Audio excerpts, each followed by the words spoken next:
রূপান্তরের সত্যের আজকের এই পর্বে সবাইকে স্বাগতম। প্রিয় বন্ধুরা, প্রীতি, সালাম এবং শুভেচ্ছা নেবেন। এত ঘটনা ঘটতেছে যে কোনটা রেখে কোনটা করি এরকম একটা অবস্থা আর কি। কালকে ঘটনা বহুল ছিল, আপনারা জানেন, সেগুলো নিয়ে আসলে ব্যস্ত ছিলাম। কিন্তু এর মধ্যে আরো কিছু ঘটনা ঘটেছে।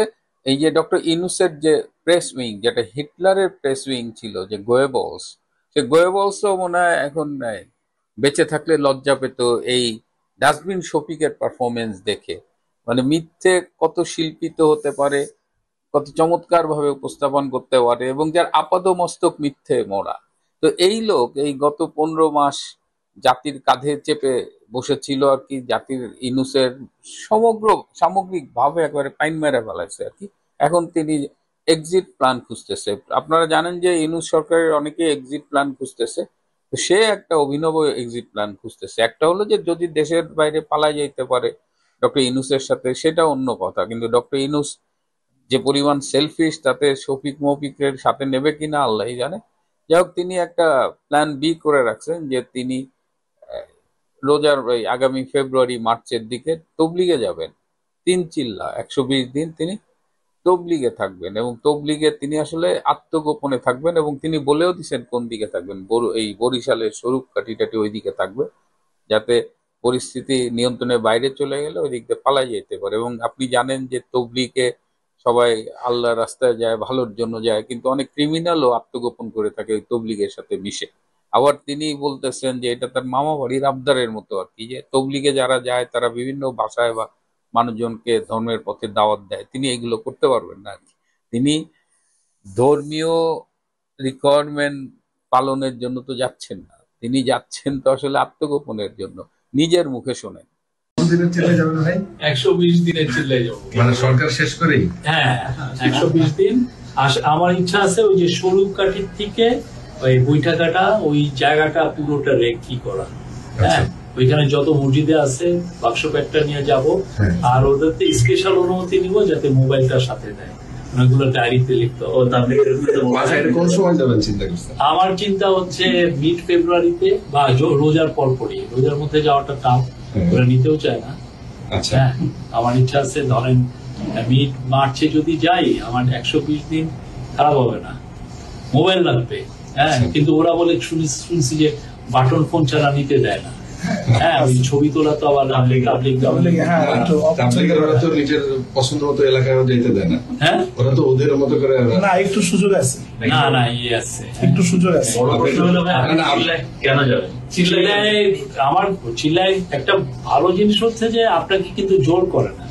ধরেন আপনি জিকির আজকাল করতেছেন, আবার একটা দল তো যে ধরেন এই যে লোকজনকে ধরে এরা তাকে হেদায়ত করতে চায়। আমি ভাই ওই হেদায়তের পন্থায়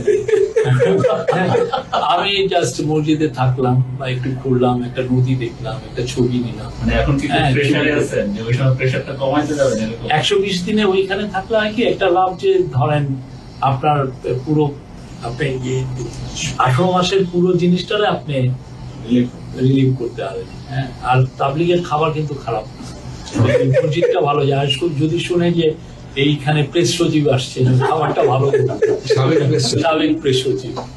এর বাইরে আরো একটা ইন্টারেস্টিং ঘটনা ঘটেছে গতকাল। যেহেতু আইসিটিতে একটা মানে সাজানো রায় দিয়েছে, আবার 32-এ মানে 32 ভেঙে গুড়িয়ে দেওয়ার পরেও তাদের স্বাদ মেটে নেয়, আবার 32-এ গেছে, আর্মির সাথে দাওয়াদাই হয়েছে, পুলিশের সাথে দাওয়াদাই হয়েছে।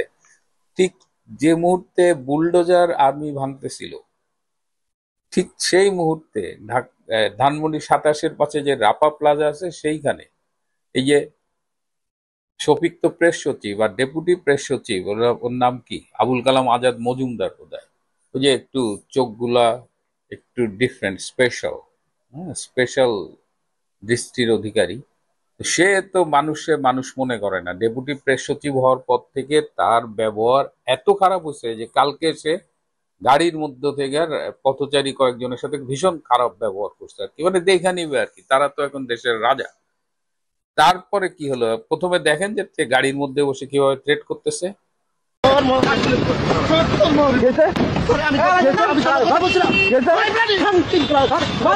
এবার দেখেন পাবলিক যখন পাবলিক খেপে তখন কিন্তু ওই ডেপুটি প্রেস সচিব টচিব ওইসব দোচে না, দেখেন কি করছে তারে।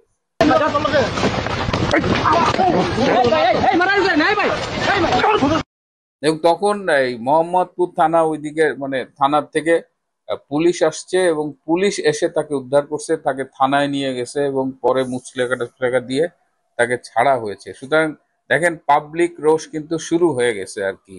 এরপরে আরো কি কি অপেক্ষা করছে সেটা দেখার জন্য আমাদের আহ, কিছুদিন অপেক্ষা করতে হবে। তবে ঘটনা শুরু হয়ে গেছে এবং এরা কিন্তু গণধোলাই খাওয়া শুরু করছে, যেটা খাইলেন এই ডেপুটি প্রেস সচিব আজাদ মজুমদার। এবং সবশেষে দেখেন, আমরা যে বারবার বলছি যে এই রায় অনেক আগে থেকেই লেখা। এই যে গতকাল আইসিটিতে শেখ হাসিনার বিরুদ্ধে যে রায় দিয়েছে, আমরা জানতাম কি রায় হতে পারে। এবং এই প্রেস রিলিজ দেখেন, কালকে রায়ের পরে একটা ফেসবুকে স্ট্যাটাস দিয়েছে, দেখেন 17ই আগস্ট, মানে তারা স্ট্যাটাসটা পর্যন্ত সেই আগস্ট মাসে লিখে রাখছে। পরে যখন পাবলিক দেখা দিছে তখন আবার ওইটা ঠিক করে 17ই নভেম্বর করছে। তার মানে বুঝতে পারতেছেন যে কি কিভাবে দেশ চালাচ্ছে ডক্টর ইউনূস এবং কি প্রেস রিলিজ নিয়ে সে বসে আছে। প্রিয় বন্ধুরা, এটা ছিল একটা ছোট্ট এপিসোড। আমি একটা আর কিছু অনুরোধ করি, যারা এই এপিসোডটি দেখছেন কিন্তু এখনো আমার চ্যানেল সাবস্ক্রাইব করেনি, তাদের সাবস্ক্রাইব করবার জন্য অনুরোধ করছি। এবং যারা দেশের বাইরে থেকে নিয়মিত আমার অনুষ্ঠানগুলো দেখেন, তাদের প্রতি একটা বিনীত অনুরোধ এই চ্যানেলটিতে জয়েন করবার জন্য। আপনারা দেখবেন যে একটা জয়েন বাটন আছে, সেখানে ক্লিক করেন। এটা একটা মান্থলি সাবস্ক্রিপশন আছে, খুব সামান্য। আজ এ পর্যন্তই। ভালো থাকবেন, সুস্থ থাকবেন, তার চেয়েও জরুরি হলো নিরাপদে থাকবেন। সবাইকে অনেক ধন্যবাদ।